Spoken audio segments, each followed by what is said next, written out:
के हमारे super saver course में हमारे चैप्टर एटॉमिक स्ट्रक्चर के अंदर लास्ट क्लास हम लोगों ने फोटो इलेक्ट्रिक इफेक्ट देख लिया था। मैंने आपको last class photo electric effect के कुछ कैरेक्टरिस्टिक सिखाए थे। मैंने आपको बताया था कि हर एक कैपेबल फोटोन के लिए सिर्फ एक इलेक्ट्रॉन बाहर निकलता है। निकलने वाले हर इलेक्ट्रॉन की काइनेटिक एनर्जी के मैक्स के बराबर नहीं होती है, वो उससे कम भी हो सकती है। ठीक है, और मैंने आपको बताया था कि फोटोन के गिरने में और इलेक्ट्रॉन के निकलने में कोई टाइम लैग नहीं होता है। चलिए आज हम वहीं से आगे बढ़ने जा रहे हैं। हम स्टार्ट करने जा रहे हैं with stopping potential. Stopping potential आपके पास एक और टर्म है जो आपके काम में आता है। तो ये देखते हैं स्टॉपिंग पोटेंशियल क्या होता है। ओहो, एक साथ आ गया। देखो नाम से पता लग रहा है स्टॉपिंग पोटेंशियल, रोकना है आपको। किसको रोकना है? इलेक्ट्रॉन को रोकना है। कहां जाने से रोकना है भाई? तो आप देखो इलेक्ट्रॉन जा कहां रहा था, तो इलेक्ट्रॉन यहां पर कैथोड से एनोड जा रहा था। तो इस इलेक्ट्रॉन को कैथोड से एनोड जाने से रोकने के लिए, मैंने पहले बताया था इलेक्ट्रॉन को चलाना हो या रोकना हो आपको वोल्टेज लगाना पड़ेगा। तो वो वोल्टेज जिससे आप इलेक्ट्रॉन को एनोड तक पहुंचने से रोक दो, इसे हम लोग बोलते हैं स्टॉपिंग पोटेंशियल। क्या? वो वोल्टेज जिसको अप्लाई करने पर इलेक्ट्रॉन एनोड तक ना पहुंच पाए, उसे हम लोग क्या बोलते हैं? उसका स्टॉपिंग पोटेंशियल बोलते हैं। अब देखो यहाँ पे एक बहुत इंपॉर्टेंट चीज आप ध्यान से समझना। मैंने आपसे कहा था कि हर इलेक्ट्रॉन के पास के मैक्स के बराबर एनर्जी नहीं होती है। तो मान लो एक इलेक्ट्रॉन के मैक्स के साथ जा रहा है, मान लो के मैक्स के लिए 10 इलेक्ट्रॉन वोल्ट। एक इलेक्ट्रॉन है जो 9 इलेक्ट्रॉन वोल्ट से भाग रहा है, एक बेचारा 3 इलेक्ट्रॉन वोल्ट से भाग रहा है, एक कुछ 7 इलेक्ट्रॉन वोल्ट से भाग रहा है। ठीक है, मैं इन्हें रोकना चाहता हूं तो मैं वो वोल्टेज देखना चाहता हूं जिनसे सारे रुक जाएं। मैं वो वोल्टेज लगाना चाहता हूं जिससे एक नहीं सबके सब रुक जाए। बताओ मेरे को किस फोटो इलेक्ट्रॉन पे फोकस करना चाहिए? हाँ, समझ रहे हो ना आप लोग? आप समझ रहे हो ना? अगर मैं वो वोल्टेज ढूंढ लूं जो इस इलेक्ट्रॉन को रोक सकता है, वो वोल्टेज जो 10 इलेक्ट्रॉन वोल्ट वाले इलेक्ट्रॉन को भी रोक सकता है,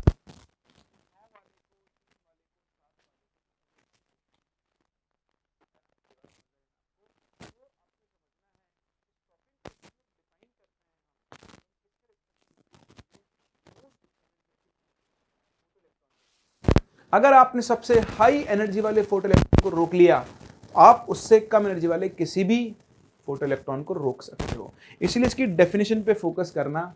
the reverse voltage applied in order to stop the most energetic photo electron. तो सबसे हाई एनर्जी वाला के मैक्स के बराबर एनर्जी वाला जो इलेक्ट्रॉन है उसको आप रोक लो, इतना वोल्टेज लगा दो कि वो रुक जाए।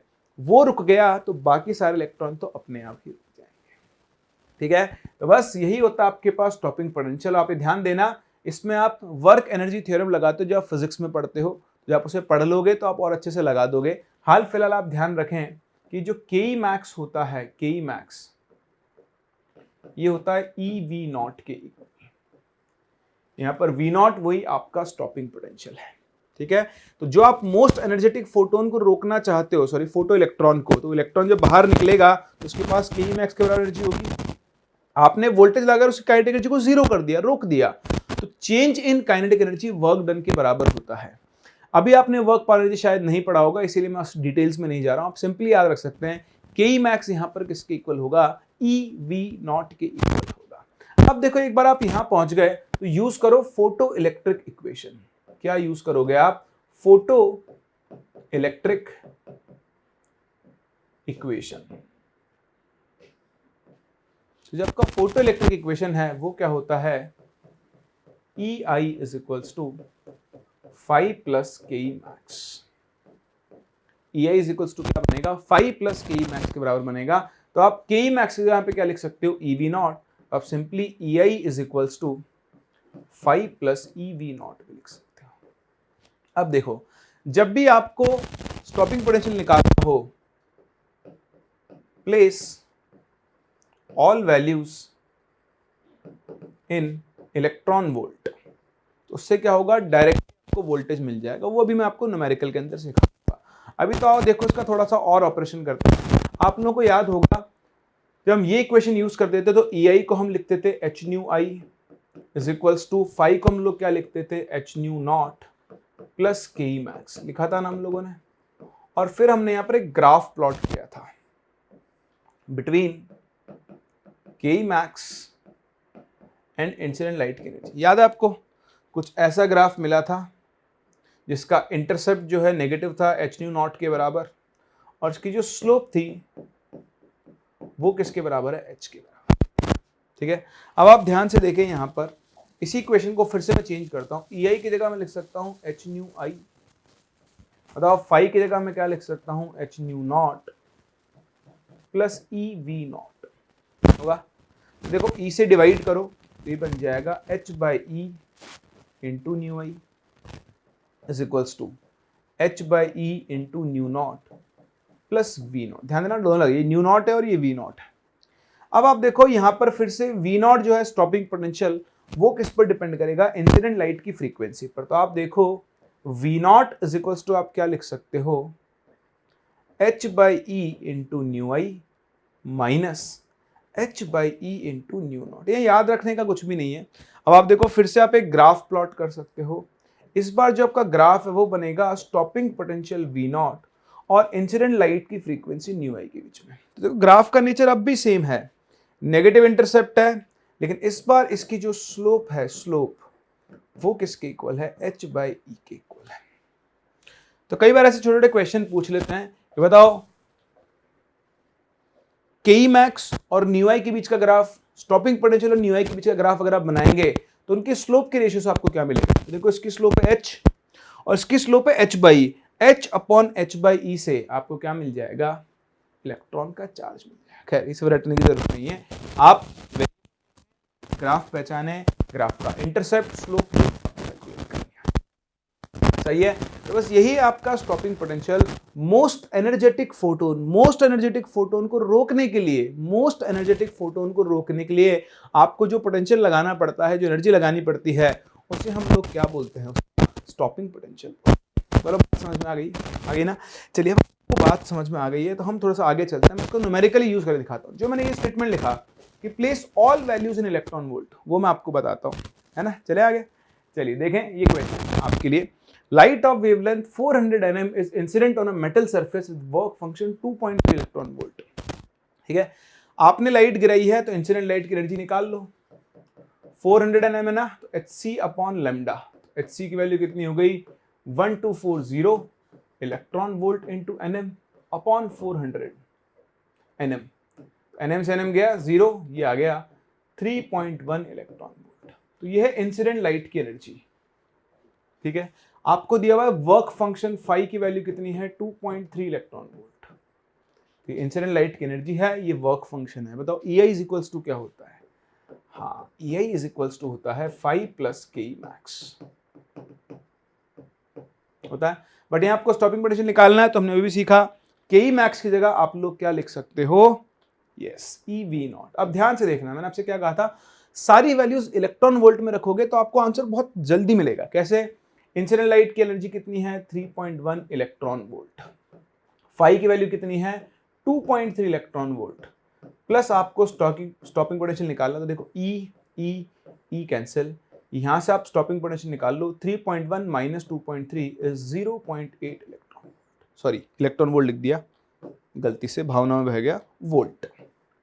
तो 0.8 वोल्ट ये आपको वी नॉट की वैल्यू कर सकते हैं। तो बहुत आसान है और बहुत इंपॉर्टेंट है, इसके ऊपर आप जरूर फोकस करें। कोई दिक्कत, समझ आ गई बात आपको। चलिए बहुत ही बढ़िया। तो इस तरह से हम ये स्टॉपिंग पोटेंशियल टर्म भी यूज कर सकते हैं। तो फोटो इलेक्ट्रिक इफेक्ट का इक्वेशन आपको याद रखना है, ई आई इज इक्वल्स टू 5 प्लस के ई मैक्स। और कभी अगर आपसे स्टॉपिंग पोटेंशियल पूछ ले तो के ई मैक्स की जगह आप लोग ई वी नॉट लिखकर काम चला सकते हो। अब देखो मैं आपको यहाँ पर दो और टर्म सिखाने जा रहा हूँ जो कि काम में आ जाते हैं। एक है इंटेंसिटी और दूसरा है फोटो करंट। ये दो टर्म हमको और सीखने हैं। इंटेंसिटी क्या होती है, देखिए इंटेंसिटी तो बेसिकली होती है energy incident per unit area per unit time. अगर हम इंटेंसिटी को डिफाइन करें तो देखें, एक सेकंड क्वेश्चन दोबारा कैसे, चलिए कोई बात नहीं। तो सबसे पहले हम बात कर लेते हैं इंटेंसिटी की डेफिनेशन की। तो ध्यान देना, इंटेंसिटी क्या होती है, intensity can simply be defined as the energy incident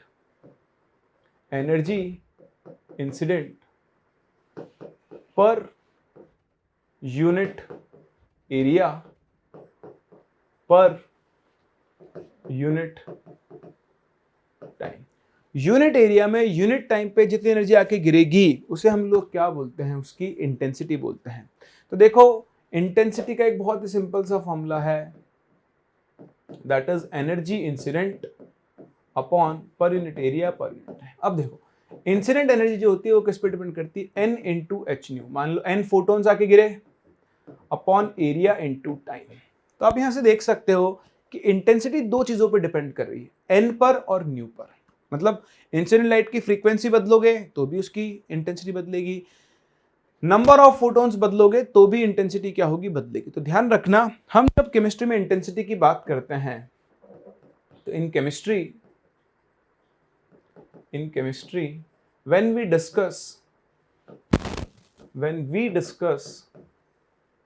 about intensity, we keep v ज्यादा बड़ा हो गया ना, so we keep frequency constant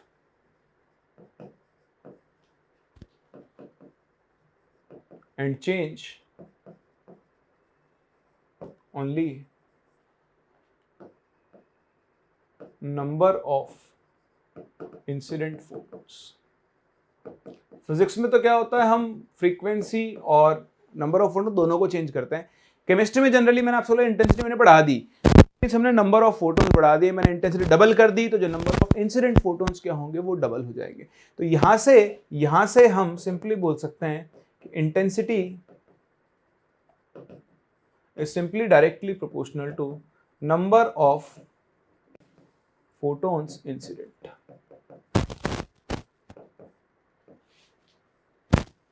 बोलो यहां तक समझ में आ रहा आपको। अब देखें, हम ये देख रहे हैं कि जो आपके फोटो इलेक्ट्रॉन बाहर निकल रहे हैं, भाई आपने देखा कि क्या होगा, ये मेटल है, इसकी सरफेस पर आकर लाइट गिरेगी, इलेक्ट्रॉन बाहर निकलेगा और वो के मैक्स के बराबर एनर्जी के साथ मूव कर सकता है, मैक्सिमम काइनेटिक एनर्जी के साथ, मैक्सिमम एनर्जी पॉसिबल जो है, ठीक है। तो अब आप देखो ये जो के मैक्स है ये इंटेंसिटी पे डिपेंड करती है, नहीं करती है, कैसे करती है आपको सीखना। तो अब ध्यान से देखना, मान लो इस मेटल का वर्क फंक्शन 2 इलेक्ट्रॉन वोल्ट है, आप खुद समझ जाओगे, मुझे लिखने की जरूरत ही नहीं है। मान लो इंसिडेंट लाइट की एनर्जी 5 इलेक्ट्रॉन वोल्ट है और अभी एक फोटोन आके गिर रहा है 5 इलेक्ट्रॉन वोल्ट का। देखो एक फोटोन आके गिरेगा, एक इलेक्ट्रॉन बाहर निकलेगा, उसकी काइनेटिक एनर्जी कितनी हो जाएगी, 3 इलेक्ट्रॉन वोल्ट, ठीक है। एक फोटोन आता, अब मैंने लाइट की इंटेंसिटी बढ़ा दी, अब एक की जगह 3 फोटोन्स आ रहे हैं, कितने आ रहे हैं, 3 फोटोन्स आ रहे हैं। तो भाई साहब अब 3 फोटोन्स लेकर आओ। मैंने आपको क्या बोला, हम सिर्फ नंबर बढ़ाते हैं, इंटेंसिटी बढ़ाई मतलब नंबर बढ़ा दिया। तो अब देखो ये भी 5 इलेक्ट्रॉन वोल्ट का है, ये भी 5 इलेक्ट्रॉन वोल्ट का है।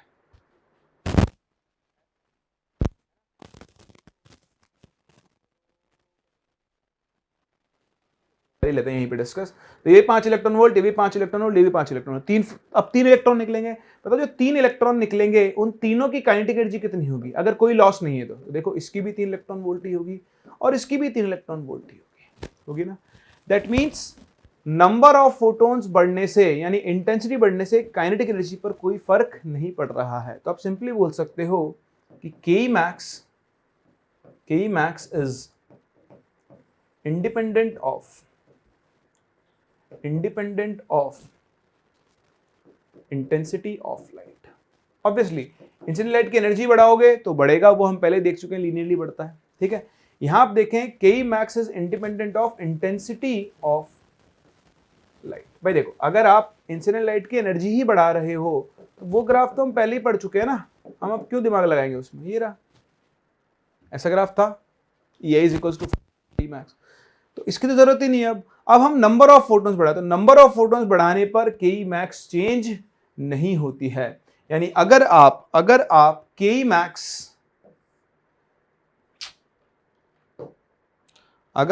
के मैक्स और इंटेंसिटी में ग्राफ बनाओ, इधर के मैक्स है और इधर मैंने इंटेंसिटी ली है लाइट की, तो भाई साहब ऐसा कांस्टेंट ग्राफ मिलेगा। Kinetic energy of photo electron emitted intensity of light पर डिपेंड नहीं करेगी। बहुत इंपॉर्टेंट है, बहुत इंपॉर्टेंट है, ध्यान रखना इस चीज का, ठीक है। तो अगर आप इंसिडेंट लाइट की इंटेंसिटी बढ़ाते हो तो उससे के मैक्स पे कोई फर्क पड़ने वाला नहीं है। चलिए बहुत ही बढ़िया। अब इसके बाद चलते हैं फोटो करंट पर, तो कोई इंटेंसिटी की बात, ठीक है। अब देखो के मैक्स डिपेंड नहीं कर रहा है तो स्टॉपिंग पोटेंशियल भी डिपेंड नहीं करेगा। आप चाहो तो मैं यहाँ पे एक और ग्राफ बना सकता हूं, आप वो ग्राफ स्टॉपिंग पोटेंशियल का भी बोल सकते हो कि अगर हम स्टॉपिंग पोटेंशियल V नॉट और इंटेंसिटी में ग्राफ बनाए तो वो ग्राफ भी ऐसी कांस्टेंट नहीं रहेगा, क्योंकि स्टॉपिंग पोटेंशियल काइनेटिक एनर्जी पे डिपेंड करता है। अब जब काइनेटिक एनर्जी ही इंटेंसिटी पे डिपेंड नहीं कर रही है तो स्टॉपिंग पोटेंशियल कहां से? समझ गए मेरी बात को? तो ध्यान रखना, इंपॉर्टेंट है, आपके काम में आ सकता है, आपसे पूछा जा सकता है। चलिए चलते हैं आगे और बढ़ते हैं फोटो करंट की तरफ। किसकी तरफ? फोटो करंट की तरफ। देखो फोटो करंट की अगर मैं आपसे बात करूं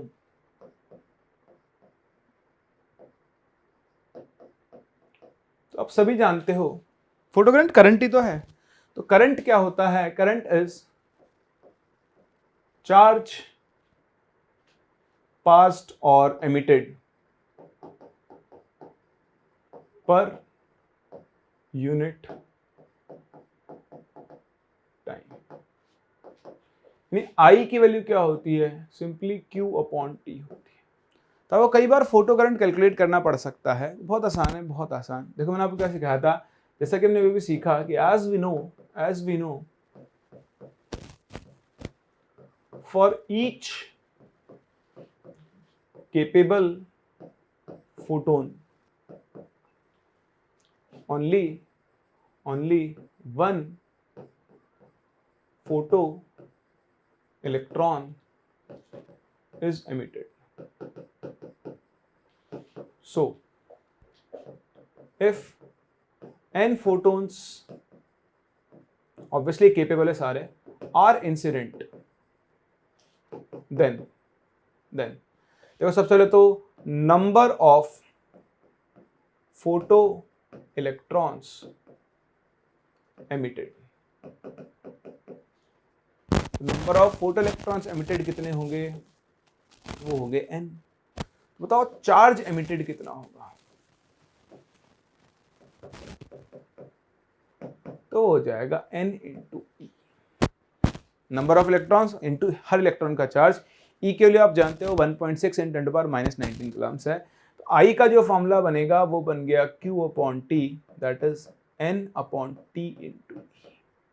तो ये आ गया फोटो करंट। अगर आपको कभी by chance photo current calculate करना पड़ जाए तो जितने फोटोन इंसिडेंट हो रहे हैं उतने ही फोटो इलेक्ट्रॉन्स बाहर निकलेंगे और उसी हिसाब से क्या होगा, यहाँ पर करंट फ्लो होगा। दूसरी चीज ये जो फोटो करंट है, अब देखो अगर आपने लाइट की इंटेंसिटी बढ़ाई तो नंबर ऑफ फोटॉन्स बढ़ जाएंगे, और नंबर ऑफ फोटॉन्स बढ़ गए तो भी क्या होगा, आपकी जो इंटेंसिटी मतलब जो फोटो करंट है वो बढ़ जाएगा। तो ध्यान रखना, फोटो करंट जो होता है, photo current it is directly proportional to intensity of light.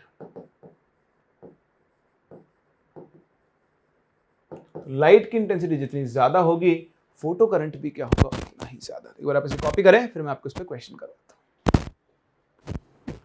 चलिए तो देखते हैं क्वेश्चन इसके ऊपर, किस तरह क्वेश्चन आपसे पूछे जा सकते हैं। देखिए बहुत अच्छा क्वेश्चन है, ध्यान से देखना। क्वेश्चन कह रहा है कि light of wavelength 400 nm from a 160 watt source is incident on cesium या इंसिडेंट ऑन सोडियम, इसका वर्क फंक्शन लेट से कुछ 4 electron volt. Calculate the photo current. ठीक है, तो देखें आपको ये देखना है कि आपको फोटो करंट निकालना है। तो मैंने आपको अभी सिखाया I इज इक्वल्स टू क्या है, Q अपॉन टी। Q की जगह आप लिख दोगे N/T इंटू ई। अब देखो N/T क्या हो गया, number of photo electrons emitted, तो ये जाएगा रेट ऑफ, या फिर लिख दो number of photo electrons emitted पर सेकेंड। और बताओ ये किसके इक्वल होगा, नंबर ऑफ फोटोन्स इंसिडेंट पर सेकेंड। अब देखो आपको सोर्स की पावर पता है, तो पावर मैं आपको सिखा चुका हूं पहले से, एनर्जी अपॉन टाइम होता है ना।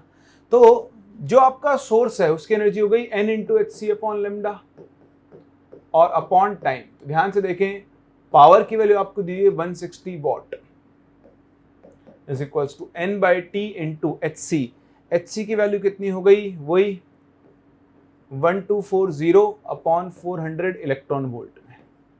तो देखो ये इसको कैंसिल करेगा, ये आपको मिल जाएगी 3.1 इलेक्ट्रॉन वोल्ट। ध्यान से देखना 160 is equals to n by t into 3.1। अब देखो ये वॉट में है और ये इलेक्ट्रॉन वोल्ट में, सिखा चुका हूं मैं आपको, ठीक है। तो इंटू आप लिखोगे 1.6 इंटू 10⁻⁹ जूल्स। अब आप यहां से n बाई टी के लिए निकालो, तो एक काम करो आप इसे e की फॉर्म में रख लो, e की फॉर्म, इसको e बोल दो वापस से। तो ध्यान से देखना n बाई टी की जो वैल्यू है वो 160 अपॉन 3.1 e हो गई। इस वैल्यू को उठा के यहां रख दो, तो देखो फोटो करंट I किसके इक्वल हो गया, n into E, sorry n by t into E. n by T के लिए हो गई 160 अपॉन 3.1 e इंटू ई से ई कैंसिल, आंसर आ गया 160 अपॉन 3.1 एम्पियर। बोलो समझ में आ रहा है भाई? जितने फोटॉन्स निकलेंगे, जितने फोटॉन्स गिरेंगे उतने तो फोटो इलेक्ट्रॉन्स निकलेंगे। तो आप सिंपली देख लो कि उस सोर्स से पर सेकंड कितने फोटॉन्स आ रहे हैं, उसको ई से मल्टीप्लाई कर दो तो आपको फोटो करंट मिल जाएगा। समझ गए? लेकिन इस क्वेश्चन का आंसर ये नहीं है। क्यों मैं बताता हूं आपको, ध्यान से देखना। देखो इंसिडेंट लाइट की एनर्जी कितनी है, 1240 upon 400, that is 3.1 electron volt. बताओ ये जो है ये लेस देन 5 है, that means no electron will be ejected. तो यहां तो फोटो करंट कितना होगा, 0, है ना। अब ये फंडा आप कब लगाओगे, अगले क्वेश्चन में। तो देखें अगला क्वेश्चन, क्वेश्चन नंबर 2, ये क्वेश्चन नंबर 1। ये तो मैंने आपकी भावनाओं से खेल रहा था, तरीका पूरा दिखा दिया, सब ऐसे कर लेंगे, लेकिन यहां नहीं देखेगा। तो सबसे पहले देखना कि आपकी जो लाइट आ रही है वो केपेबल भी है या नहीं। केपेबल है इलेक्ट्रॉन निकालने के, तभी तो फोटो करंट आएगा, वरना फोटो करंट आएगा ही नहीं, है ना। तो देखो सेकंड क्वेश्चन, अब की बार जो लाइट है ऑफ वेवलेंथ, ठीक है, लेट्स से हम वेवलेंथ 100 nm कर लेते हैं, इज इंसिडेंट फ्रॉम और 160 वॉट, बाकी सब कुछ सेम है, source on sodium metal, phi की वैल्यू वही 4 electron volt. Now you have to calculate photo current. समझ पा रहे हैं? तो अब देखो इंसिडेंट लाइट की एनर्जी कितनी हो गई, 1240 अपॉन 100 यानी 12.4 इलेक्ट्रॉन वोल्ट, जो कि वर्क फंक्शन से आता है। अब आप इसे इस तरीके से कैलकुलेट कर सकते हो। तो वैसे केमिस्ट्री में फोटो करंट इक्वेशंस बहुत रेयरली पूछे जाते हैं, पर आपको आइडिया होना चाहिए। और फिर जब आप 12th क्लास में पहुंच के फिजिक्स पढ़ोगे तो फिजिक्स में वापस इन चीज़ों को पढ़ोगे। तो अगर आप मुझसे पूछो फोटो इलेक्ट्रिक इफेक्ट में ज़्यादा इंपॉर्टेंट क्या है, तो शुरुआत वाला पार्ट जो मैंने आपको फोटो इलेक्ट्रिक इक्वेशन सिखाया, जो आपको कंडीशन सिखाई, वही इंपॉर्टेंट है। ये तो हम एक्स्ट्रा और कवर करते हैं, इतना आपको आना चाहिए। बाई चांस एप्लीकेशन में पूछ ले जेईई एडवांस के अंदर, और ये आप और अच्छे से तैयार हो जाओगे जब आप फिजिक्स के अंदर इस चीज़ को पढ़ लोगे। तो यहीं पे एंड कर रहा हूँ मैं फोटो इलेक्ट्रिक इक्वेशन को। एक चीज़ मैं आपको बता दूँ, फोटो इलेक्ट्रिक इफेक्ट जो है वो लाइट के पार्टिकल नेचर को एक्सप्रेस करता है। देखो एक मेटल है, उस पर लाइट का एक फोटोन एनर्जी लेकर आ रहा है, तो वो जो एक फोटोन है वो एक पार्टिकल की तरह बिहेव कर रहा है। तो फोटो इलेक्ट्रिक इफेक्ट हो गया। एक और आप आगे पढ़ोगे ब्लैक बॉडी रेडिएशन, ये दोनों ही क्या करते हैं, लाइट के पार्टिकल नेचर को एक्सप्लेन करते हैं। कौन से नेचर को एक्सप्लेन करते हैं, पार्टिकल नेचर को। जबकि आप जो रिफ्लेक्शन पढ़ते हो, रिफ्रैक्शन पढ़ते हो, वो लाइट के वेव नेचर को एक्सप्लेन करते हो। लाइट का डुअल नेचर होता है, नाम आपने सुना हुआ होगा, और इन चीज़ों को आप फिजिक्स में और अच्छे से पढ़ने वाले हो। चलिए मैं चलता हूँ आगे। एक छोटा सा टॉपिक अपना रह गया था, मैं दोबारा से उसे कवर कर रहा हूँ। टॉपिक नहीं है, वो एक टाइप ऑफ क्वेश्चन है जो आपसे हो सकता है एडवांस के अंदर पूछ ले, मेंस में तो नहीं पूछेगा। The topic is simple,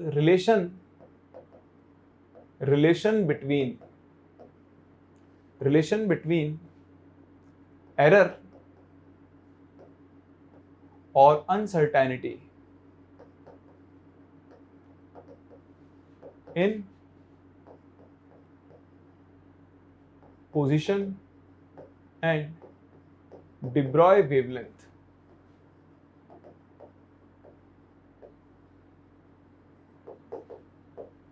of an electron.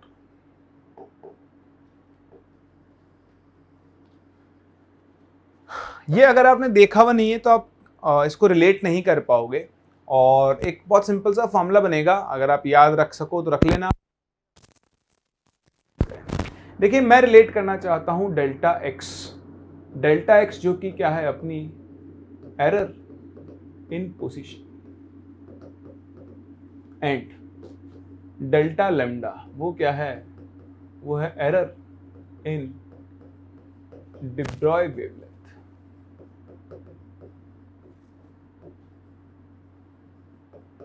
इन दोनों को मैं क्या करना चाहता हूं, आपस में रिलेट करना चाहता हूं। ध्यान से देखें कैसे हम रिलेट करेंगे, बड़ा आसान है। इसके लिए आपको एक चीज आनी चाहिए, अगर आप d by D x differentiation है थोड़ा सा ऑफ 1/x लिखो, आई होप आप सभी को आता होगा, ये -1/x² होता है ना। ठीक है, चलिए तो देखो आपने सीखा है फ्रॉम हाइजेनबर्ग्स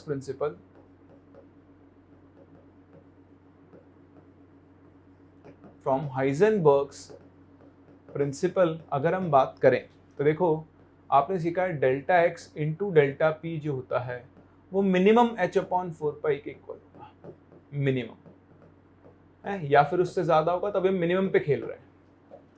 अगर कहीं से आपको डेल्टा एक्स तो है ही, अगर आप डेल्टा पी को डेल्टा लैम्डा के टर्म्स में लिख पाओ तो आप डेल्टा एक्स और डेल्टा लैम्डा को रिलेट कर सकते हो। ये इसका बेसिक कोर है।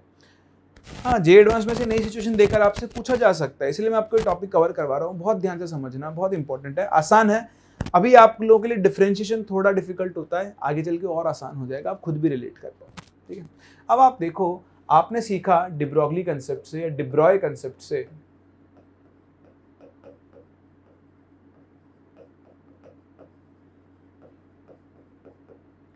क्या सीखा आपने कि लैम्डा इज इक्वल्स टू क्या होता है, h/p होता है। अब भाई ये लैम्डा और p में रिलेशन है, मुझे चाहिए डेल्टा p और डेल्टा लैम्डा में रिलेशन, तो उसके लिए एक बड़ा इंपॉर्टेंट होता है डिफरेंशिएशन। क्या होता है डिफरेंशिएशन, तो आप क्या करोगे, इस इक्वेशन को डिफरेंशिएट करो, differentiate with respect to momentum. तो देखो यहां बन जाएगा d λ/dp, ठीक है। This will be equal to क्या बनेगा, माइनस ऑफ h, देखो 1/p का डिफरेंशिएशन बनेगा 1/p², तो ये बन जाएगा h/p², ठीक है। अब यहां पर जो माइनस साइन है, माइनस साइन क्या इंडिकेट करता है, negative sign indicates that momentum will decrease with increase in lambda. जब लैम्डा इंक्रीज होगा तो उससे मोमेंटम क्या होगा, डिक्रीज होगा। तो अभी हम साइन की चिंता नहीं कर रहे हैं, हम दोनों तरफ मोड ले रहे हैं और हम लिख रहे हैं d λ/dp is equals to बन गया h/p², तो लिख सकता हूं ये d लैम्डा को भी अब आप लिख लो delta lambda upon delta p is equals to h/p²। तो यहां से देखो आपको डेल्टा p की वैल्यू मिल गई, कितनी, डेल्टा लैम्डा इंटू p²/h, और लिख सकता हूं इसे, आप इसको इक्वेशन नंबर 1 नाम दे दो, यहां पे रखो। तो जैसे ही आप इस वैल्यू को उठा के यहां पर रखते हो तो देखो आपके पास क्या एक्सप्रेशन बनता है, delta x into delta p की जगह आप लिखो delta lambda into p²/h is equals to क्या बन गया, h/4π। इस h को उधर भेज दो, तो देखो delta x into delta lambda is equals to, ध्यान से देखना, h²/p² इंटू 4π लिख लो, ये p² को उधर भेज दो। ध्यान से देखो h/p तो फिर से लैम्डा होता है, कहाँ गया, ये रहा। अरे तो बड़ा ही सिंपल रिलेशन बन गया कि delta x into delta lambda is equals to क्या होगा, λ²/4π। तो एक बहुत ही क्रूशियल और इम्पॉर्टेंट रिलेशन है जो बाय चांस आपके काम में आ सकता है। अगर आप इसे याद नहीं रख सकते कोई बात नहीं, प्रोसेस 1-2 बार करके देख लेना, आपको जिंदगी भर के लिए याद हो जाएगा। ये बहुत कंसेप्चुअल है, आपको सिर्फ डिफरेंशिएट करके रिलेट करना है, तो इस डेरिवेशन को 2 से 3 बार आप अभी खुद करके देखना, बाद में आपको ये हमेशा हमेशा के लिए समझ में आ जाएगा। और बात रही इस पे किस तरह क्वेश्चन पूछ सकता है, तो आप इसे कॉपी करो, फिर मैं आपको इस पे क्वेश्चन करवाता हूँ। चलिए देखिए क्वेश्चन के साथ शुरू करते हैं। इसके ऊपर बेस्ड एक क्वेश्चन है कि assuming Heisenberg's uncertainty principle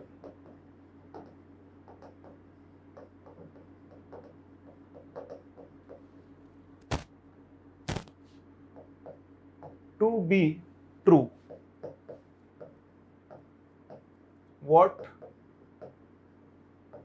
could be the minimum uncertainty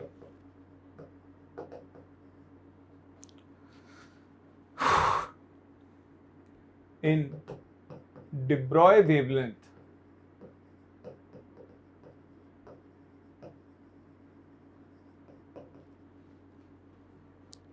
of a moving electron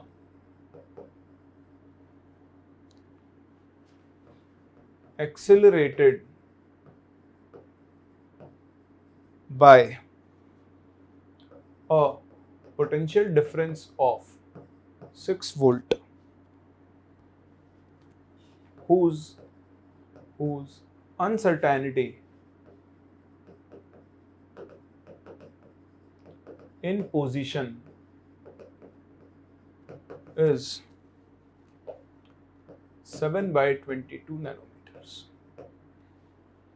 ठीक है, तो आपको ये देखो क्वेश्चन दिया हुआ है, हाइजेनबर्ग प्रिंसिपल ट्रू है और उसके बेसिस पर इसने बोला है कि de Broglie वेवलेंथ में मिनिमम अनसर्टेनिटी निकालो। तो देखो मैंने आपको ये फॉर्मूला डेराइव करके बताया, delta x into delta lambda जो है वो लेमडा स्क्वायर अपॉन 4 पाई के इक्वल होगा। ठीक है, अब देखो उसने साफ साफ बोला है अनसर्टेनिटी इन पोजिशन, तो डेल्टा एक्स की वैल्यू तो भाई साहब आपके पास 7/22 nm है, नैनोमीटर्स। डेल्टा लेमडा आपको निकालना, आपको लेमडा और चाहिए। देखो लेमडा, उसने इलेक्ट्रॉन को एक्सेलरेट किया है 6 वोल्ट से। तो इलेक्ट्रॉन को जब आप एक्सेलरेट करते हो तो लेमडा होता है √150/v होता है। तो देखें वैल्यूज रखें, √150/v, वोल्टेज कितना है 6, 25 का जब आप रूट निकालोगे तो वो आएगा 5।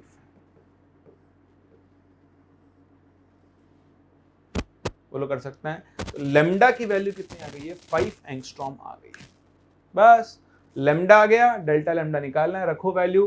तो डेल्टा एक्स है 7/22 nm, यूनिट पे ध्यान देना 10⁻⁹ मीटर, इनटू डेल्टा लेमडा ये निकालना है, लेमडा स्क्वायर तो उसके लिए हो गई 5 एंगस्ट्रॉम, एंगस्ट्रॉम को बदलो मीटर में 10⁻⁻10 अपॉन 4 पाई की वैल्यू होती है 22/7। देखो 7/22 7/22 गया। डेल्टा लेमडा के लिए ध्यान से देखना, 5 का स्क्वायर बन गया 25/4 इंटू ये कितना है 10⁻⁻10 को अलग कर लो और एक 10⁻⁻10 अपॉन 10⁻⁹ मीटर्स। देखो ये गया, ठीक है, ये बचेगा 2.5/4, इसका 10 यहाँ जाएगा ना, इंटू 10⁻⁻10 मीटर, ये बन गया एंगस्ट्रॉम। तो वैल्यू आ गई 0.625 एंगस्ट्रॉम, ये आ जाएगी डेल्टा लेमडा की। इसलिए आपका जो रिलेशन है ये बहुत इंपॉर्टेंट है, इसके ऊपर आप जरूर ध्यान दें। ये एक ही कैटेगरी का क्वेश्चन इसके ऊपर बन सकता है, तो बाई चांस ये आपकी शीट में भी दिया हुआ है, आपको मिल जाएगा, इसके बिना आप सॉल्व नहीं कर पाओगे, इसलिए भी मैंने आपको ये सॉल्व करवा दिया। लेकिन हाँ, एडवांस पॉइंट ऑफ व्यू से इंपॉर्टेंट है, आपसे पूछा जा सकता है। क्लियर है, समझ में आपको? चलिए अब अगर आपको चीजें समझ में आ गई है तो हम चलते हैं आगे। अब हम लोग स्टार्ट करेंगे विद क्वांटम मैकेनिकल मॉडल। तो एटॉमिक स्ट्रक्चर का एक बहुत बड़ा पार्ट हम लोगों ने कंप्लीट कर लिया है। अब हम इस चैप्टर को ऑलमोस्ट एंड करने की तरफ हैं, और एंड करने से पहले आपको सीखना है क्वांटम मैकेनिकल मॉडल, या फिर इसे आप श्रोडिंगर्स वेव इक्वेशन के नाम से भी जानते हो। तो नाम तो आपने सुना ही होगा। अब हम क्वांटम मैकेनिकल मॉडल पे मूव करें उससे पहले आपको आने चाहिए क्वांटम नंबर्स। तो इस चीज़ को तो आप डिनाई कर ही नहीं सकते हो कि मैं आपको क्वांटम नंबर्स बहुत अच्छे से सिखा चुका हूँ। आज बस मैं आपको उनका क्विक रिव्यू दे रहा हूँ इस लेक्चर में। नेक्स्ट लेक्चर में हम स्टार्ट करेंगे विद हाइजेनबर्ग बोल रहा हूँ, श्रोडिंगर्स वेव इक्वेशन, या फिर आप उसे क्वांटम मैकेनिकल मॉडल के नाम से भी जानते हैं। बहुत इंपॉर्टेंट है, बहुत सारी चीज़ें आपको उसके अंदर सीखनी है, तो बहुत ही ध्यान से देखना। तो देखें क्वांटम नंबर्स क्या होते हैं, मैं आपको पहले बता चुका हूँ ये चीज़ कि ये वो सेट ऑफ नंबर्स होता है जिससे आप set of numbers required to predict the possible location, या डिटरमिनेंट लिख सकते हो, possible location of electron in an atom, है ना। तो आपके पास 4 क्वांटम नंबर्स होते हैं। पहला तो कौन सा आता है, प्रिंसिपल क्वांटम नंबर,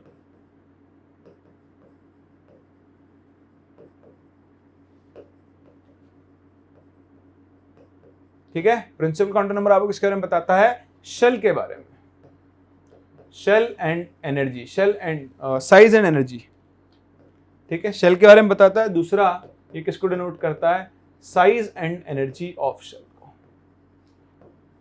ठीक है। तो एक बार आप क्वांटम नंबर का लेक्चर जरूर अच्छे से दोबारा देख लें, अगला लेक्चर शुरू होने से पहले आइडिया मैं आपको दे रहा हूं। एन की वैल्यू 1 होती है, के शेल, एन की value 2, L shell, M shell, N shell, इस तरह चलता रहता है, ठीक है। जब पास सेकंड आपका क्वांटम नंबर आता है, वो आता है एजीमुथल क्वांटम नंबर। क्या होता है, एजीमुथल क्वांटम नंबर, जिसे हम लोग एल से डिनोट करते हैं। आपको याद होगा ना, बताता है इसको एंगुलर क्वांटम नंबर भी बोलते हैं। क्या बोलते हैं, एंगुलर क्वांटम नंबर। और वहां जो चीजें मैंने आपको नहीं बताई थी वो मैं यहाँ जरूर बताऊंगा, आप चिंता ना करें, बट हाँ बेसिक चीजें मैं आपको अच्छे से सिखा चुका हूँ। एल से डिनोट करते हैं। एल किसको डिनोट करता है, एक शेल के अंदर जो सबशेल होता है उसको एल डिनोट करता है, ठीक है। एल की जो वैल्यूज है वो कहां से कहां रेंज करती है, 0 से लेकर n-1 के अंदर, ठीक है। इतना आप अच्छे से जानते हो। चलिए अब देखो यहां पर इसको हम एंगुलर क्वांटम नंबर क्यों बोलते हैं। हमारे पास एक टर्म होता है ऑर्बिटल एंगुलर मोमेंटम, इसका फॉर्मूला होता है h/2π into root l into l+1। तो डिपेंडिंग ऑन कि आपका इलेक्ट्रॉन कौन से ऑर्बिटल में प्रेजेंट है, हर ऑर्बिटल में एक इलेक्ट्रॉन का अपना एक एंगुलर मोमेंटम होता है, जिसे आप इस फॉर्मूले से कैलकुलेट कर सकते हो। फॉर एग्जांपल अगर आप s सबशेल की बात कर रहे हो तो उसके लिए l की वैल्यू होती है 0, तो उसका एंगुलर मोमेंटम भी 0 है। अगर p सबशेल है, देखो p सबशेल की जो एंगुलर मोमेंटम l है वो कितना हो जाएगा, h/2π इंटू रूट 2 1+1। ऐसे अगर आपके पास मान लो d सबशेल है, तो आप जानते हो d सबशेल के लिए l की वैल्यू 2 है, तो उसका जो एंगुलर मोमेंटम होगा h/2π वो हो जाएगा √6, 2 इंटू 2+1। तो इस तरह से आप किसी भी एक सबशेल में प्रेजेंट इलेक्ट्रॉन का ऑर्बिटल एंगुलर मोमेंटम कैलकुलेट कर सकते हो, और इसी वजह से हम इसे एंगुलर क्वांटम नंबर भी बोलते हैं। सो दिस क्वांटम नंबर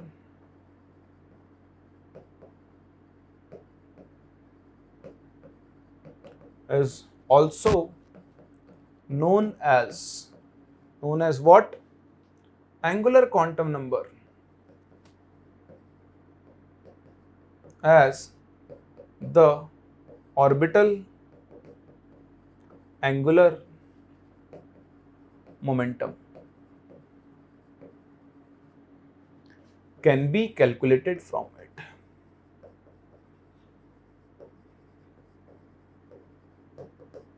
ठीक है, तो इस क्वांटम नंबर की हेल्प से आप उसका ऑर्बिटल एंगल, देखो एक आपने पढ़ा था शुरुआत में एंगुलर मोमेंटम, ठीक है, mvr is equals to nh/2π।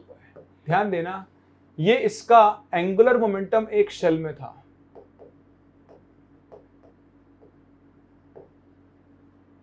In a shell और ऑर्बिट। ऑर्बिट वो जो शेल होता है उसको ऑर्बिट बोलते हैं। शेल के अंदर क्या होते हैं, सबशेल, और सबशेल के अंदर क्या होते हैं, ऑर्बिटल। ये है आपका ऑर्बिटल एंगुलर मोमेंटम, डिफरेंस ध्यान रखें, ठीक है। चलिए इसके बाद थर्ड आपके पास आता है मैग्नेटिक क्वांटम नंबर, वो हम सीख चुके हैं।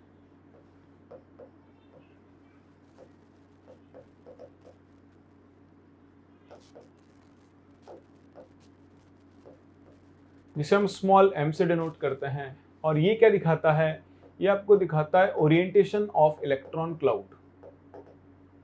Orientation of electron cloud around the nucleus.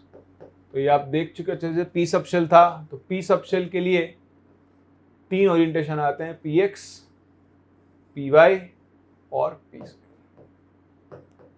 ये 3 ओरिएंटेशन आते हैं, ये m की 3 वैल्यूज को दिखाते हैं। m की जो वैल्यूज होती हैं वो 2l+1 होती है l की एक गिवन वैल्यू के लिए, और रेंज करती है -l से +l के बीच।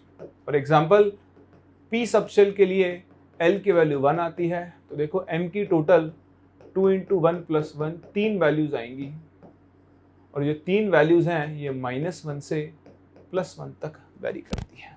तो आपके पास जो 3 p ऑर्बिटल होते हैं उनके लिए वैल्यूज +-1 0 होती है। मैं आपको पहले बता चुका हूं, इनका कोई ऑर्डर फिक्स नहीं है। ये +1 -1 कुछ भी हो सकता है, लेकिन एक ही होगा। अगर ये +1 हो गया तो फिर पक्का है कि दूसरा 0 या -1 ही होगा। 2 ऑर्बिटल्स के लिए m की वैल्यू सेम नहीं हो सकती। तो +1 -1 0 3 वैल्यूज हैं, +1 -1 0। अब ये px py pz कुछ भी हो सकता है, ये pz py px भी हो सकता है, ये py pz px कुछ भी हो सकता है। कई लोग z के लिए m को 0 फिक्स कर लेते हैं, गलत है, कोई वैल्यू फिक्स नहीं है। हाँ, अगर आप z वाली एक्सिस को 0 मान लो तो m की वैल्यू 0 होती है, वो अज्यूम करने के ऊपर है। तो कोई ऑर्डर फिक्स नहीं है, इस चीज का आप ध्यान रखना। लेकिन हाँ, अगर एक की वैल्यू +1 हो गई फिर दूसरे की दोबारा +1 नहीं हो सकती, फिर या तो वो 0 होगी या फिर वो -1 होगी। ये सब चीजें मैं आपको सिखा चुका हूं।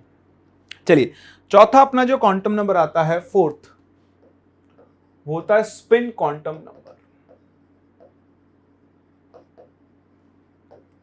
ठीक है, इसके बारे में आप सब जानते ही हो। ये इलेक्ट्रॉन के अपनी एक्सिस के अबाउट स्पिन को दिखाता है। ठीक है, स्पिन की 2 डायरेक्शन होती है, उसी बेसिस पे एस के वैल्यू +½ या फिर क्या होती है -½ ये क्लॉकवाइज स्पिन को दिखा रहा है, ये एंटी क्लॉकवाइज स्पिन को दिखाता है।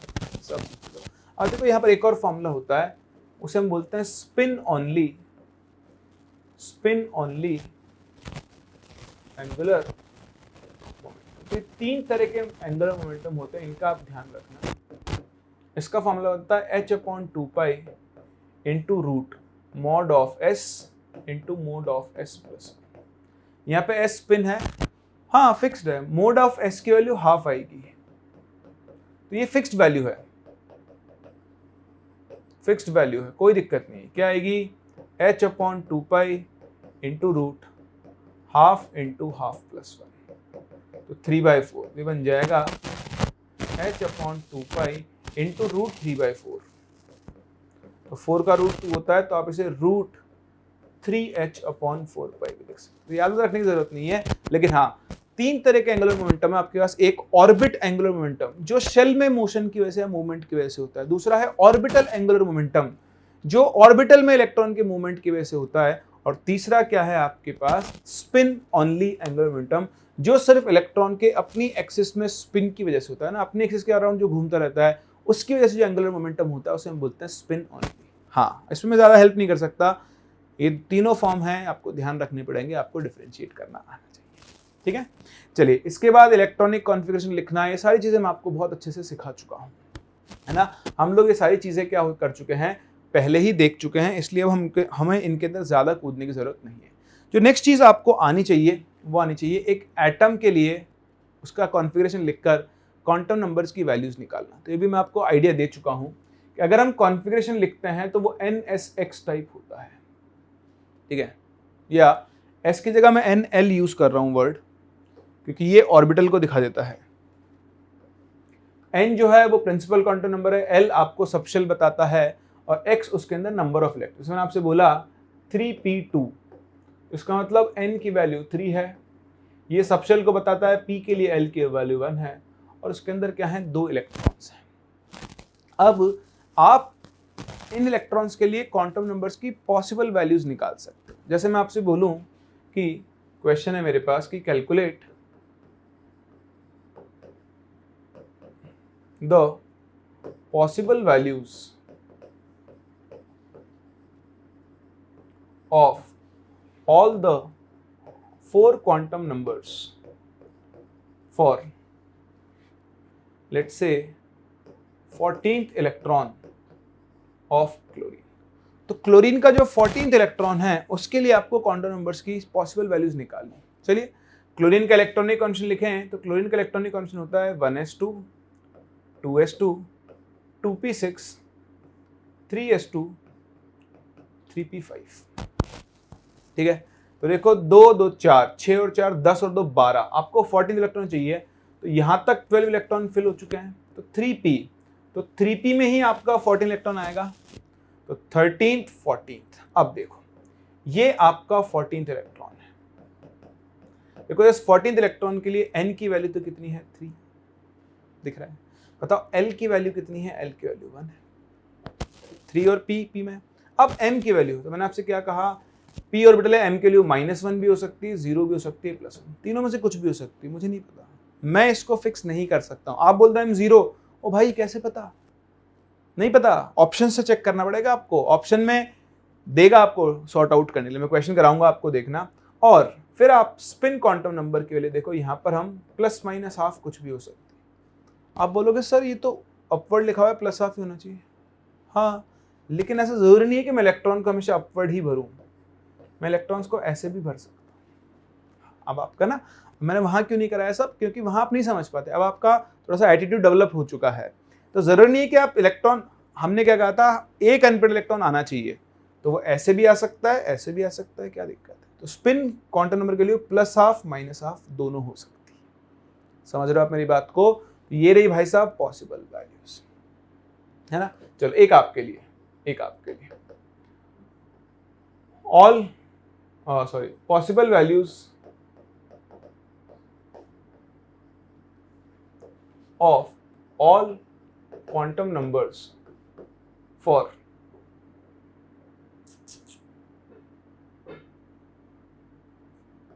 28th electron of zinc. Zinc के 28th इलेक्ट्रॉन के लिए सारे क्वांटम नंबर्स की पॉसिबल वैल्यू निकालो। हो गया, चलिए तो देखें, बहुत ही सिंपल है, आपको ऑल क्वांटम नंबर्स की मतलब पॉसिबल वैल्यूज निकालनी है of all quantum numbers for 28th electron of zinc. अब देखो जिंक का इलेक्ट्रॉनिक कॉन्फ़िगरेशन लिखो, जैसे आप जिंक का इलेक्ट्रॉनिक कॉन्फ़िगरेशन लिखोगे, आपके पास zinc is 1s2 2s2 2p6 3s2 3p6, ठीक है। अब देखो 3p के बाद क्या बढ़ता है आपका 4s2, ठीक है, और फिर क्या बढ़ता है 3d, तो खैर अरेंज करके आप लिख लोगे तो कोई फर्क नहीं पड़ेगा, है ना। तो आपके पास आ गया 3d10 एंड 4s2। तो देखो 30 होता है इसका एटॉमिक नंबर, 2 इलेक्ट्रॉन तो ये गए, तो जो 28th इलेक्ट्रॉन है वो d में आएगा, ठीक है। अब जो आपका 28th इलेक्ट्रॉन है वो 3d में प्रेजेंट है, तो देखो 3d में अगर आप ध्यान से देखो, यहां तक हो गए 18 19 20 21 22 23 24 25 26 27 28, तो ये आपका इलेक्ट्रॉन है 28th इलेक्ट्रॉन, देखो 3d में प्रेजेंट है, तो इसके लिए n की वैल्यू क्या है 3 है, ठीक है, l की वैल्यू है 2, m की वैल्यू अब देखो m की वैल्यू -2 से +2 के बीच में कुछ भी हो सकती है, बिटवीन -2 टू +2 कुछ भी हो सकती है वो वैल्यू, -1 0 -2 +2 कुछ भी हो सकती है, ठीक है, कोई फिक्स नहीं है। और स्पिन क्वांटम नंबर के लिए अगेन ±½ दोनों हो सकते हैं। आप बोलोगे सर ये तो डाउनवर्ड है, -½ होना चाहिए, भाई मैंने कब बोला आपसे कि आप ऐसे ही भरो, देखो आप 28th इलेक्ट्रॉन ऐसे भर सकते हो, पहले आप ऐसे भरना शुरू करो, सेम हो गया, है ना, आप ऐसे भरना शुरू करो 1 2 3 4 5 6 7 8 9 10, ये रहा 28th इलेक्ट्रॉन। तो इस चीज के ऊपर आप फोकस करें, ये आप यहाँ पे आप कंफ्यूज हो सकते हैं, दोनों तरह का स्पिन फिक्स नहीं है कि आप हमेशा ऊपर रखो, जनरली अनपेड इलेक्ट्रॉन को अपवर्ड स्पिन में रखा जाता है, लेकिन हमेशा ऐसा हो जरूरी नहीं है, आप उल्टा भी शुरू कर सकते हो, कोई दिक्कत नहीं है, समझ गए मेरी बात को। तो इस चीज के ऊपर आप जरूर जरूर जरूर फोकस करें, इस तरह के क्वेश्चंस आपको परेशान कर सकते हैं। देखो और क्वेश्चन करवाता हूं मैं आपको, एक क्वेश्चन जो AIEEE 2004 में आपसे पूछा गया था, AIEEE 2004 में, ठीक है। क्वेश्चन क्या है, क्वेश्चन है कि the maximum and minimum number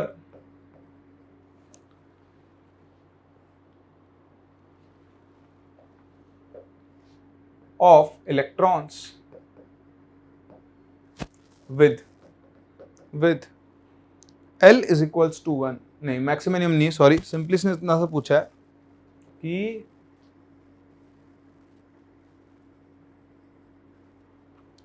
the number of electrons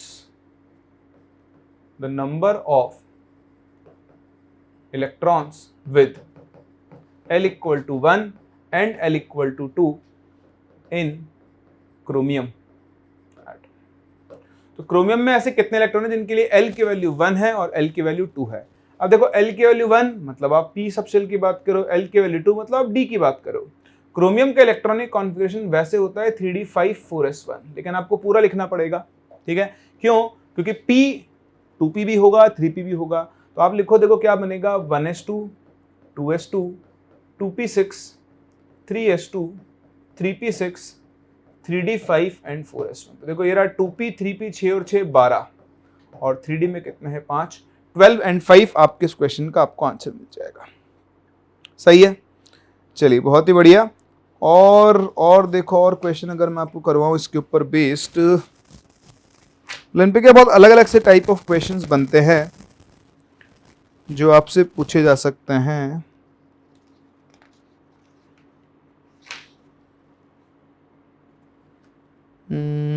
बाकी तो आपको शीट में मिलेंगे क्वेश्चंस।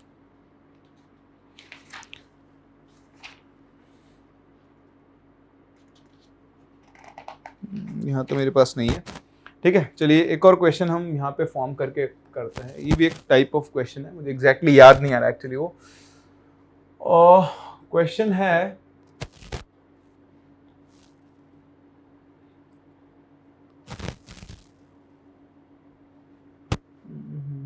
एक सेकंड दे आप मुझे, मैं क्वेश्चन बनाता हूँ आपके लिए।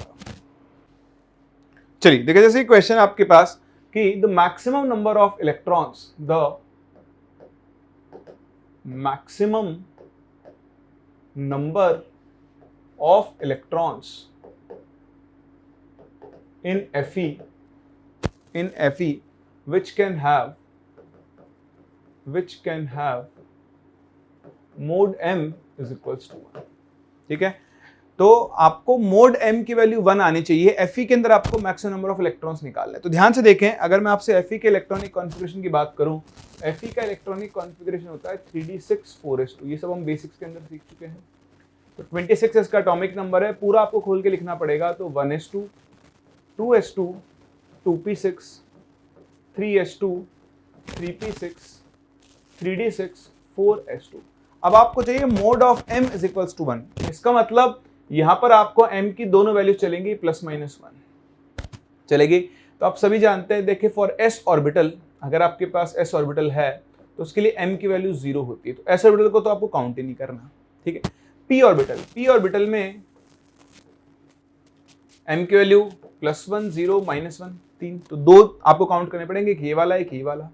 और d ऑर्बिटल को अगर आप देखोगे तो d ऑर्बिटल में +2 +1 0 -1 -2 +1 -1 2 ऑर्बिटल यहां से काउंट हो गए। तो पहले तो s वालों को तो आपको काउंट ही नहीं करना है, क्योंकि m की वैल्यू इनके केस में 1 आ ही नहीं सकती है। अब देखो 2p6, तो 2p में 6 इलेक्ट्रॉन है, 2p में 6, सो 1 2 3 4 5 6। अब देखो किसी एक के लिए +1 होगा 0 -1, तो 2 इलेक्ट्रॉन ये काउंट होंगे, 2 इलेक्ट्रॉन ये काउंट होंगे। तो आप देखो 2 और 2 4 इलेक्ट्रॉन तो 2p से काउंट होंगे। इस तरह 3p में अगर आप देखोगे 3p, तो आप देखो 1 2 3 4 5 6, 3p में 6 इलेक्ट्रॉन है, तो +1 0 -1 4 इलेक्ट्रॉन यहां से काउंट होंगे। अब 3d में 6 इलेक्ट्रॉन है, ठीक है। तो 3d में ना आपको केस बनाने पड़ेंगे, केस। देखो ध्यान से सुनना, 6 इलेक्ट्रॉन भरो 1 2 3 4 5 एंड 6।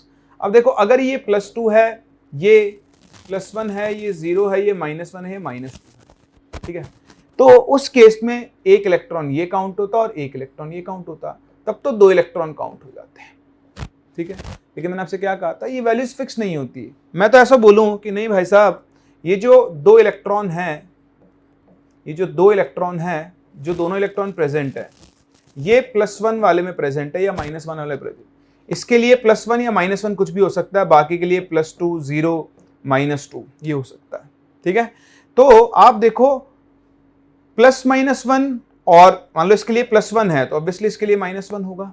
तो देखो 2 इलेक्ट्रॉन यहां से काउंट होंगे, 1 इलेक्ट्रॉन यहां से काउंट होगा, तो इस केस में 3 इलेक्ट्रॉन काउंट होंगे। तो आप समझना ये 2 केस बन जाते हैं। वो जो 2 इलेक्ट्रॉन एक्स्ट्रा आ रहे हैं वो कौन से वाले में आ रहे हैं, ठीक है। अगर उसका m+1 माना है आपने तो वो 2 काउंट होंगे, मतलब जिसके अंदर ये उसका +1 है तो एक और होगा -1, तो 3 इलेक्ट्रॉन काउंट होंगे। अगर आपने इसको +2 0 माना है तो फिर आपके पास सिर्फ 2 इलेक्ट्रॉन काउंट होंगे।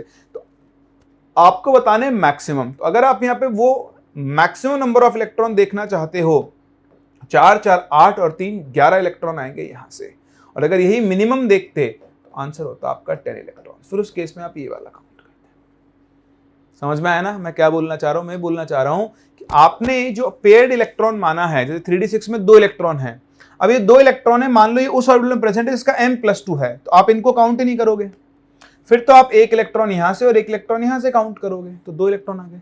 लेकिन अगर ये केस हो कि जो 2 इलेक्ट्रॉन है पेयर वाला वो +1 वाले में या -1 वाले में प्रेजेंट है, तो 2 तो ये काउंट हो गया और 1 यहां से काउंट होगा, तब 1 एक्स्ट्रा इलेक्ट्रॉन काउंट होगा। तो मैक्सिमम इलेक्ट्रॉन 11 होंगे और मिनिमम क्या होंगे, 10 होंगे। समझ रहे हो मेरी बात को? तो ये आपको बहुत अच्छे से काउंट करना आना चाहिए कि मोड m वाला, मोड m की वैल्यू 1 है, ऐसे कितने इलेक्ट्रॉन्स होंगे। कई बार आपसे पॉसिबल नंबर ऑफ, मतलब पॉसिबल क्वांटम नंबर्स पूछ लेता है, ठीक है, उनके ऊपर बेस्ड क्वेश्चन पूछता है। तो शीट में आपको ऐसे और क्वेश्चंस मिलेंगे, आप इन क्वेश्चंस के ऊपर फोकस करें। अलग अलग तरीके से घुमा फिरा के आपसे क्वेश्चन पूछ सकता है। जैसे मान लो मैं आपसे एक और क्वेश्चन पूछूं कि calculate the number of electrons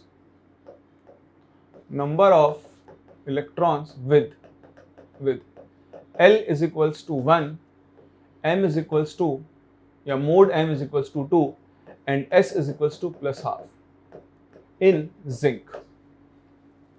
ठीक है, भाई जिंक का इलेक्ट्रॉनिक कॉन्फ़िगरेशन, ऐसे केस में ना आपको पूरा कॉन्फ़िगरेशन लिखना चाहिए। तो 1s2 2s2 2p6 3s2 3p6 3d10 4s2। अब आपको L चाहिए 1, L1 होता है P के लिए, तो सिर्फ PP को उठा लो। तो देखो यहाँ 2p में 6 इलेक्ट्रॉन है, तो 1 2 3 4 5 6। यहाँ 3p में भी 6 इलेक्ट्रॉन है, 1 2 3 4 5 6। एक के लिए +1 0 -1 +1 0 -1, ऐसे लिख लेते हैं, कुछ किसी के लिए कुछ भी लिख सकते हैं। अब आपको चाहिए मोड ऑफ m2 होना चाहिए, L = 1 और मोड ऑफ m2 तो हो ही नहीं सकता। तो एक काम करो, उसमें करेक्शन करो, सॉरी मैंने गलत लिख दिया है ना। m की वैल्यू आप लिख लो 1 है, मोड ऑफ m1 है। तो देखो ये वाला ऑर्बिटल भी काउंट होगा, ये वाला। अब s चाहिए +हाफ, तो 2 में से सिर्फ 1 इलेक्ट्रॉन काउंट होगा, ये वाला, यहाँ पर भी एक ये वाला, यहाँ पर एक ये वाला, एक ये वाला। तो आंसर कितना आ जाएगा? तो इस तरह से वो कुछ भी आपको बना के दे सकता है, आपको बस सिचुएशन को अच्छे से एनालाइज करना आना चाहिए। कर सकते हैं ना। चलिए, तो ये है आपके क्वांटम नंबर्स, और अलग अलग एलिमेंट्स के लिए कॉन्फ़िगरेशन के हिसाब से आपको क्वांटम नंबर्स कैलकुलेट करने आने चाहिए। चलिए मैं बढ़ रहा हूं आगे, और अब आपको सिखा रहा हूं एक और चीज जो आप सुन चुके हो पहले भी, बेसिक्स में आपको सिखाया था, extra stability of fulfilled and half field orbitals. देखो ये मैं आपको पहले बता चुका हूं कि फुलफिल्ड और हाफ फिल्ड कॉन्फ़िगरेशंस क्या होते हैं, ज्यादा स्टेबल होते हैं as compare to partial configurations. ठीक है, so fulfilled and half filled configurations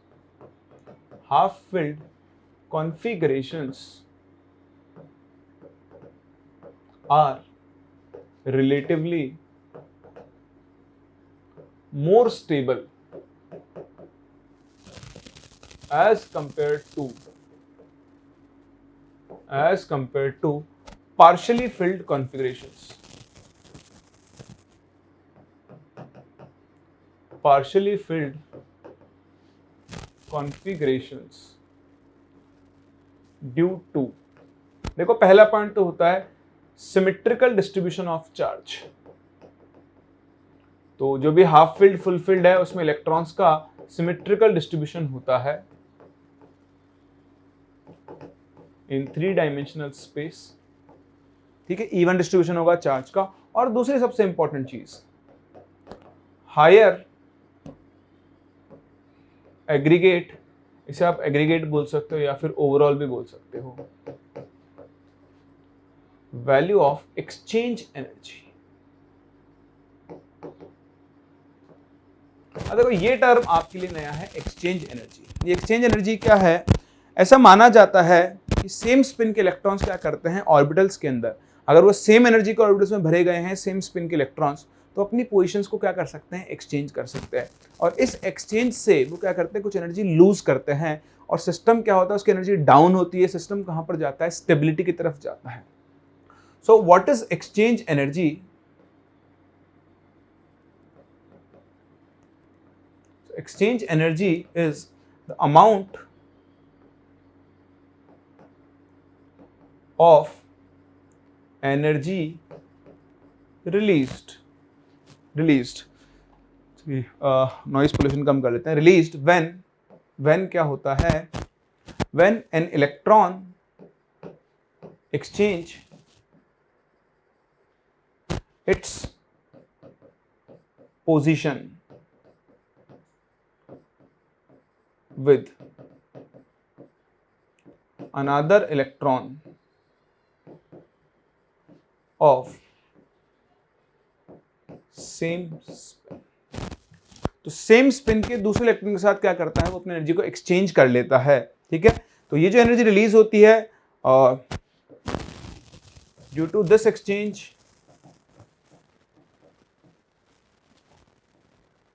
energy decreases and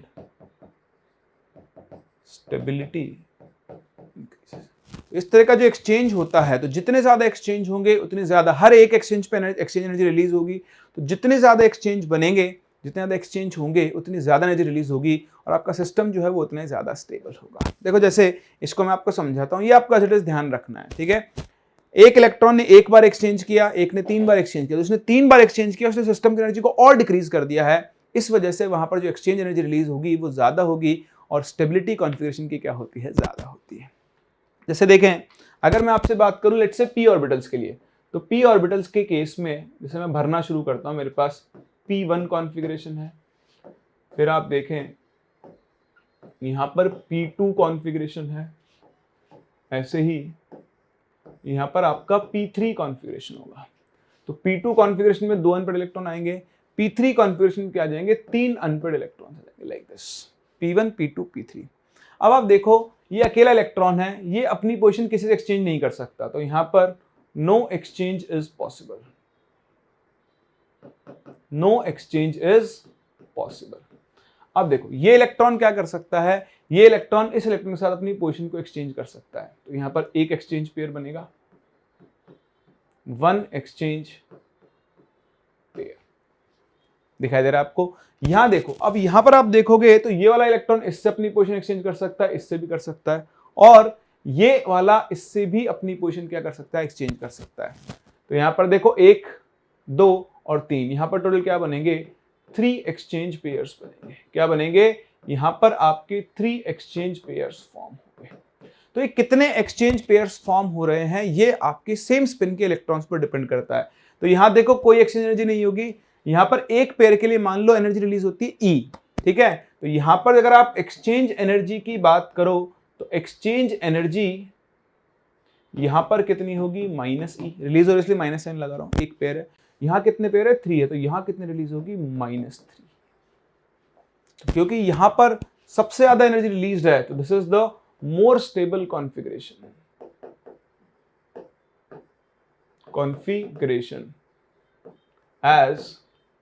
as more energy is released।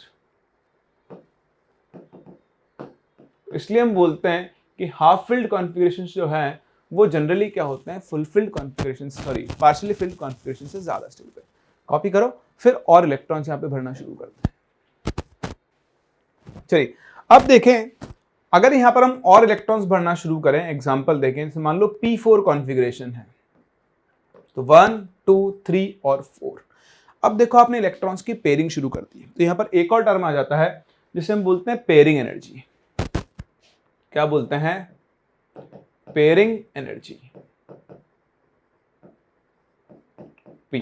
ये क्या होती है? सिंपल नाम से लग रहा है, energy required to pair up 2 इलेक्ट्रॉन्स। 2 इलेक्ट्रॉन्स को पेयर अप करने के लिए, 2 इलेक्ट्रॉन्स को पेयर अप करने के लिए जो एनर्जी चाहिए, देखो इलेक्ट्रॉन्स सेम चार्ज है, ठीक है, तो क्या होता है अपोजिट स्पिन के इलेक्ट्रॉन जब आते हैं तो उनको पेयर अप करना होता है।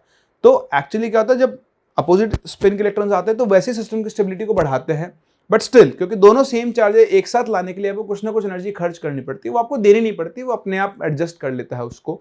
लोग क्या सोचते हैं कि देनी पड़ रही है हम देंगे तभी होगा, नहीं, वो अपने आप एनवायरनमेंट से ले लेता है, वो आपको करने की जरूरत नहीं। हम पढ़ रहे हैं सिर्फ उसको कि जब पेयरिंग हुई होगी तो कुछ ना कुछ एनर्जी उसने ली होगी, उसे हम बोलते हैं पेयरिंग एनर्जी।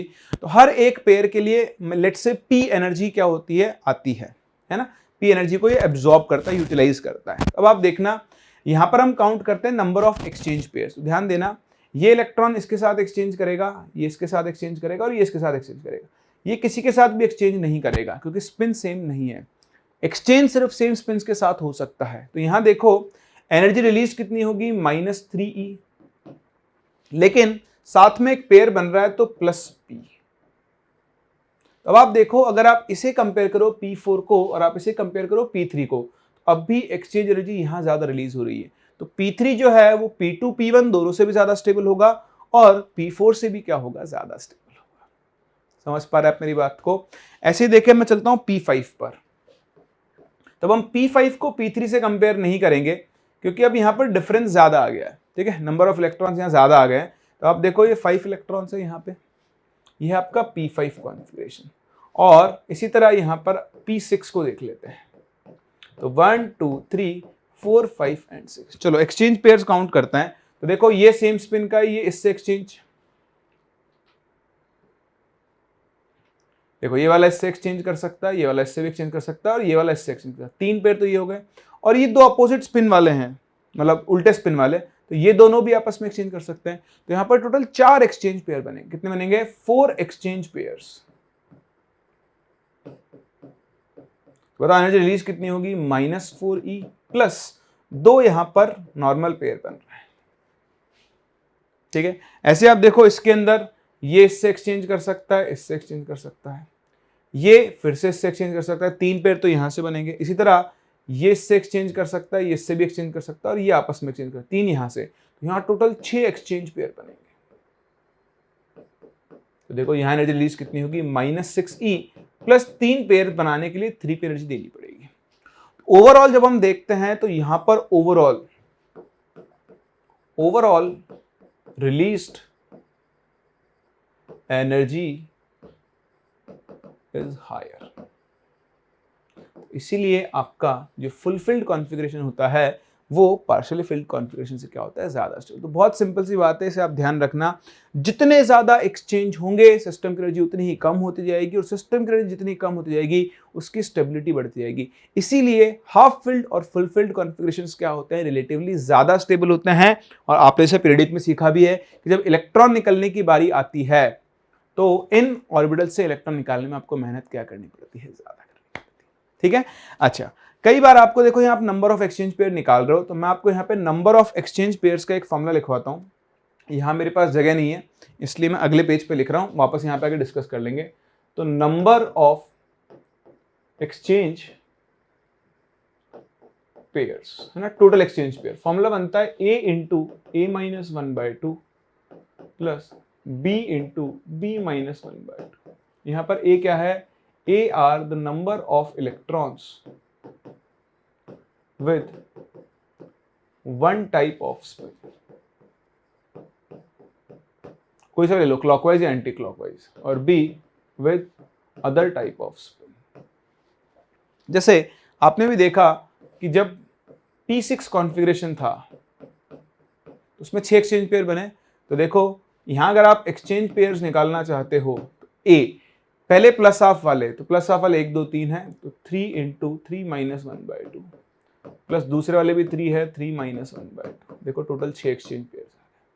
मान लो आप P4 की बात कर रहे थे, P4 या P5 की बात कर लो, चलो तो 1 2 3 4 एंड 5। तो देखो एक्सचेंज पेयर्स कैसे निकालोगे? 3 तो सेम स्पिन वाले हैं तो 3-1/2, और 2 हैं अपवर्ड डाउनवर्ड स्पिन वाले, तो 2 इंटू 2-1/2। तो देखो टोटल 4 एक्सचेंज पेयर्स। देखना P5 में 4 ही आए थे, है ना। जेड ने पी में, आप डी में भी निकाल सकते हो। मान लो मैंने आपसे बोला D7 कॉन्फ़िगरेशन है, 1 2 3 4 5 6 एंड 7। यहां अगर आप एक्सचेंज पेयर्स निकालो 1 2 3 4 5, 5 इलेक्ट्रॉन तो है अपवर्ड स्पिन वाले, तो 5 - 5, 5 × 5 - 1/2, और 2 है डाउनवर्ड स्पिन वाले, तो 2 × 2 - 1/2। तो यहां से देखो 10 + 1 11 एक्सचेंज पेयर्स बनेंगे। तो कभी कभी आपको ये एक्सचेंज पेयर्स भी निकालने पड़ सकते हैं, इसका आप जरूर जरूर जरूर ध्यान रखें। तो बस ये होता है main reason for the stability of half filled and full filled configurations. ये आपको एनसीईआरटी में भी दिया हुआ है, इसे आप ध्यान रखें।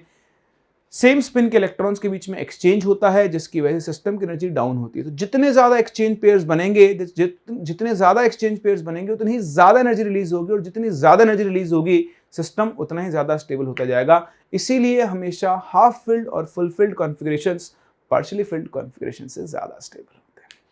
क्लियर है? चलिए, तो यहीं पे खत्म होता है अपना एक और पार्ट, क्वांटम नंबर्स, क्योंकि मैं आपको पहले पढ़ा चुका हूं, तो जो चीजें बच गई थी बस वो मैंने यहाँ पे आपको रिव्यू करवा दी है। अब आपका काम करना है इनके ऊपर बेस्ड क्वेश्चंस की प्रैक्टिस करना। अब आप एक्सरसाइज 1 एक्सरसाइज 2 दोनों में क्वेश्चंस कर सकते हो। अब सिर्फ हमारा पार्ट बचा हुआ है Schrödinger's wave equation and quantum mechanical model. तो अगले 2 लेक्चर में हम इस पूरे पार्ट को कवर कर लेंगे और इस चैप्टर को वाइंड अप भी कर देंगे। तो आप अपना होमवर्क कंप्लीट कर लें, शीट का डिस्कशन हम लाइव सेशन में करेंगे, इसलिए वो आपका कंप्लीटेड होना चाहिए। तो मिलते हैं नेक्स्ट क्लास, यहां से आगे बढ़ते हैं, तब तक के लिए take care and bye bye.